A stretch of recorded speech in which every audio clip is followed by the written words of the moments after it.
Konami Studios. Crossover Issue 1. Arguably the most talked about indie comic book to come out in a long time, probably on a lot of people's radar for something they are very excited about. And I'm right there with you guys. I was very intrigued by this concept, if only for the reason that Donny Cates is a genius and has definitely proven to be one of these guys who understands comic books like no other. He is on there with some of the best. And he's a modern writer, which is pretty impressive too. I was very curious about this book. I knew nothing about it going in, and I think that's to the benefit of the book. All I knew was comic books are considered like a disease or a plague in this world, and I didn't know anything else. I will say, I don't think it deserves the hype. Now, I don't want that to sound like a negative. I think this is a great book. It is fantastic. The artwork is great. The writing is great. It is the perfect love letter to a comic book fan's obsession with comics. It's the perfect love letter to anything you love about this industry and these types of people. There are things in it that I'm like, I don't know if this is kind of interesting or it's kind of cliched, but at the same time, this is like a very meta story. So I'm going into it with like a meta idea of a story. How like maybe the fact that there's a trope or something we've seen before plays into the overall structure about how all comic books kind of have a same understanding of existence where they all kind of become the same thing in the long run. So I don't really know that. I don't think it's like the best thing I've read from Cates. I think it is perfect if you want that flavor of this is going to remind you why you love comic books, but it's also going to tell you maybe you shouldn't love comic books that much, you know? I think it's really cool. It's a really interesting book that went to a lot of bizarre and interesting places. So we're going to break it down and get into it. We open up with some narration about this idea is who is more real, the character of Superman or humanity, like the person reading the comic. Because we're going to die and eventually we'll never be remembered, but Superman has been lasting forever and through many generations. He was here before us, he'll probably be here after us, or we'll take him with us when we die, and that means he is no more real than us or any less real than us. Then we get this idea of something that happened in Denver, Colorado in January of 2017, and they called it this virus, and what it is every single comic book character ever, everyone you've ever heard of, from the big two, from the indies, they are all in this giant battle within the city of Colorado. Or is Denver the city? I'm not American. But you just see, we get like a nice splash page where we see the fight happening, and below that we see like the horrific faces of people just being crushed by stuff and being burned alive. And I like this too. We're getting descriptions of, you know, like the characters we see, you know, things like the green men with fins, you know, or like the people dressed as bats and spiders and the gods with hammers. But because this is an image book and because it is not from the big two, we can't really give specific details on every character. Now, I think Superman was probably a little bit easier to get, and we're probably not going to see more obscure ones like the Fantastic Four. I say Fantastic Four because you can see in one of the pages here, there's clearly someone who looks like the Thing in one of the shots, and I like it enough because it's also very comic book that you show enough where people know exactly what you're saying, but you just pull back enough where you can't actually say the thing. So you could see the outline of all the characters or the reference to the man dressed as a bat or the man dressed as a spider, and you could just know what they're talking about, but you don't actually see it. And that's also very comic book. You're giving enough where you understand the context, but hey, it's a little bit fun, a little bit interesting. And this battle is still going on and it's spreading. It's like something that's lasted for so long in the city of Denver, and then they just put a bubble around it, and it's the present day, and we're following the tale of this woman, and her name is Ellipsis Howell, and she goes by Ellie, and she's just one of those comic book nerds. She is us, essentially.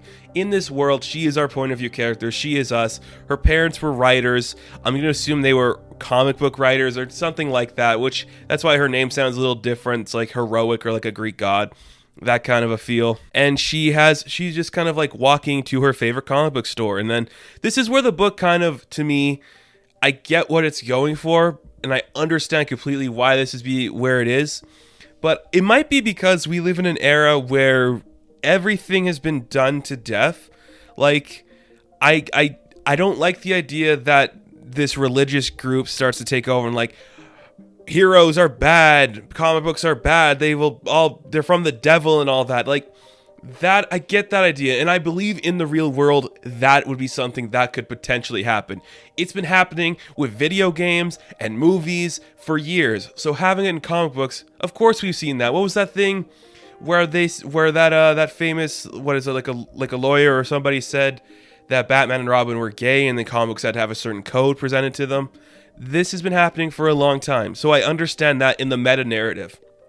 But in a 2020 point of view, we've been seeing this kind of storytelling for a long time. To me, I think back to something like The Leftovers, where it's like this thing happened and suddenly this religious group is built. Like, don't waste your breath. Nothing matters. This is God's act. And I'm like, I get it.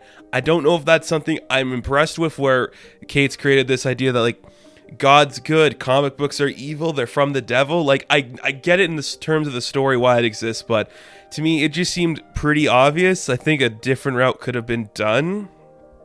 I don't know.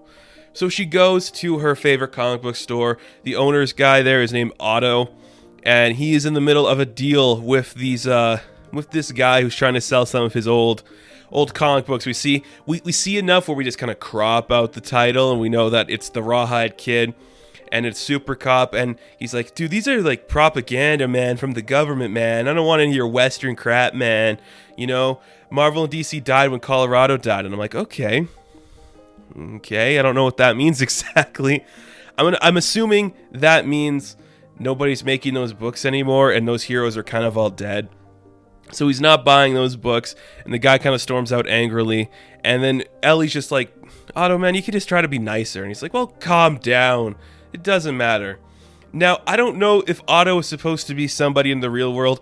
The only comic book, like, personality I know in the comic book industry with the name Otto is Otto Schmidt, so I don't know if that's supposed to be him or not. But I like the idea that maybe this could be a famous comic book creator in the real world now in this book. I think that's something a lot of people will be invested in. I'm going to say it's probably not Otto Schmidt, but I can't be positive on that. If there's another like famous Otto in the comic book industry, guys, please let me know, because I think that is something Kate's would do, and I'd love to see it. So then he's just, Otto and Ella just having a normal conversation, and they're just like, you know, the world already hates us, so maybe we should just buy those old Western comic books and we can have more things we love, you know? This place is like our last true home for us comic book fans. And that page, actually that one panel where Elle says, this is the only home left for us, I'm like, I get this. This is like a really nice moment in this book. Because you see, these people, the torment of the real world outside of them, the battle raging on, the religious zealots who are coming at them, attacking them, they are still in the comic book store having a good time, smiling, enjoying each other's company. They still love everything about these characters and this mythos. And if that just doesn't, if you are a comic book fan and that doesn't just tear you up a little bit, where you're just like, this is just really nice, it's really sweet, it's a great moment, then there's something wrong with you. It's just so important, I think, to the comic book industry that we can all come together even in these bad times and still love these characters that we loved for so long, and have these moments where we just are a community and we're together and this is our home and these are the things we love, and it's just a really nice moment. And as that's going on, Otto's looking on his computer screen and he sees somebody is trying to sneak out with some stuff, so he goes to track down this kid and he catches her, and we get a really nice reveal that she is a comic book character. Her name is Ava, and she is just like, what is this place? Where am I? I got out of the building somehow. Everyone runs out of the comic book store. This preacher guy's like, is that right? Well, we should burn the place down. And everyone's just freaking out that this kid exists.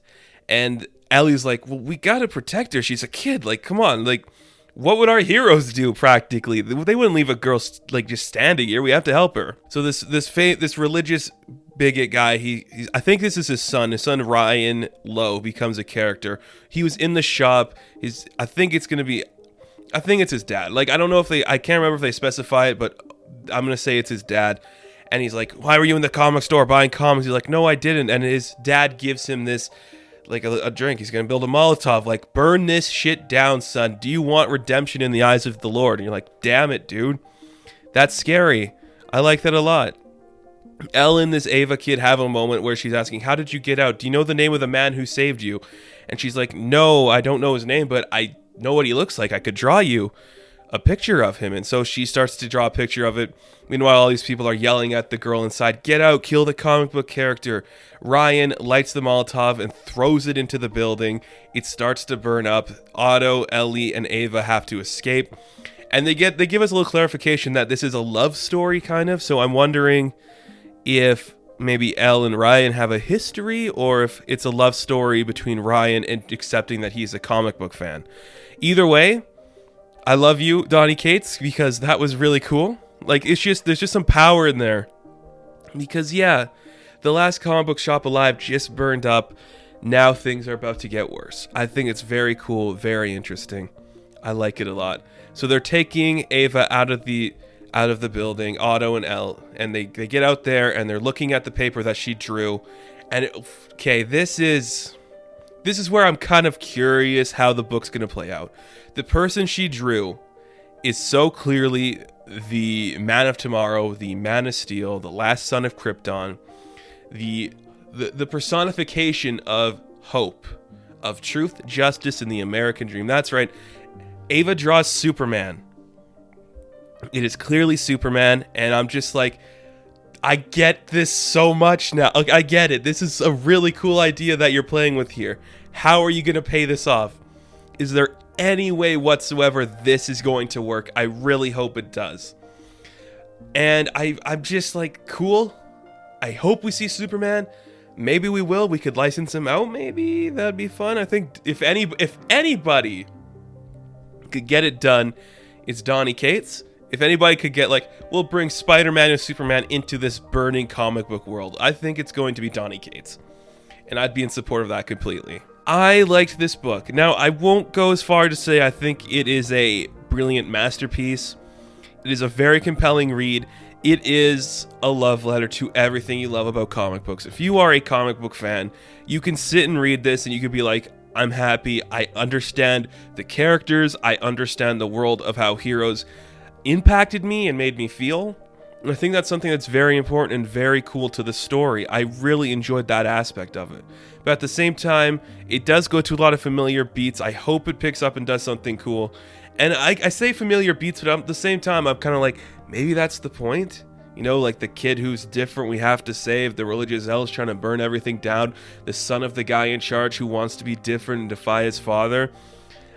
A lot of familiar beats. But maybe that's the point of this narrative. We'll have to wait and see. I enjoyed this book. I went in with an open mind that I'm going to be like, all the comments I'm seeing are very positive. Everyone is loving this book. Everyone's tweeting Donny Cates how much they love it. And I always want to kind of like keep my expectations limited when we go into these things. But I was surprised by this book. It's fantastic. It looks great. It is very compelling if you are a fan of comic books. If you are a fan of superheroes in general, I think you will like this book. There is something about it that is going to be really fun to see if they can pull it off. And you know what? I think they can. I think they can pull it off. Whatever that looks like, I do believe there is going to be a way that this book can pull off the impossible. And we'll have to wait and see what that looks like. But it's a good book. I think you are going to enjoy it, especially if you are looking for that. I love comic books. I want to see my love of comic books personified in a comic book. That is where you're going to get this, and it works for the most part. So, Crossover Issue 1, I am going to give an 8 out of 10. Now, thank you guys so much for watching this review. Be sure to like and subscribe to the channel. As always, you can check me out on Instagram, Patreon, Twitter, all that good stuff. And I'll catch you in the next one. Have fun. Stay safe. Good luck.